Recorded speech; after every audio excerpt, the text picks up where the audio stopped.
অনেকেই এখন এই প্রশ্ন করে থাকে যে কিভাবে আমি পড়াশোনায় মনোযোগ দেব। পড়তে বসলেই আমার মন অন্যদিকে চলে যায়, আমি চঞ্চল হয়ে পড়ি। 1 ঘন্টার বেশি তো পড়তেই বসতে পারি না, যদিও বা বসি সে 1 ঘন্টাও ভালোভাবে পড়া হয় না। এক্ষেত্রে কি করণীয় রয়েছে, এসো আজ সেই সম্পর্কেই বেশ কিছু টিপস অ্যান্ড ট্রিক্স শেয়ার করতে চলেছি। তো প্রথমেই তোমাদের একটি প্রশ্ন করতে চাই তাদের উদ্দেশ্যে যারা এই পড়াশোনাকে নিয়ে ডিস্ট্র্যাক্টেড হয়ে যাচ্ছ। আচ্ছা, তোমরা কি কখনো তোমাদের পছন্দের গান শুনতে গিয়ে অন্যমনস্ক হয়ে পড়ো? তোমার পছন্দের সিনেমাটি দেখার সময় তোমরা কি কখনো ডিস্ট্র্যাক্টেড হয়ে পড়ো? তোমাদের উত্তর হবে না।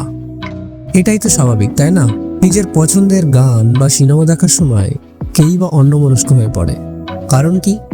কারণ এটাই যে তুমি সেটাকে পছন্দ করো এবং তুমি তা দেখে আনন্দ উপভোগ করো, ফলেই তুমি তাতে পূর্ণ মনোযোগ দাও। So what is the secret behind the focusing power? Number 1,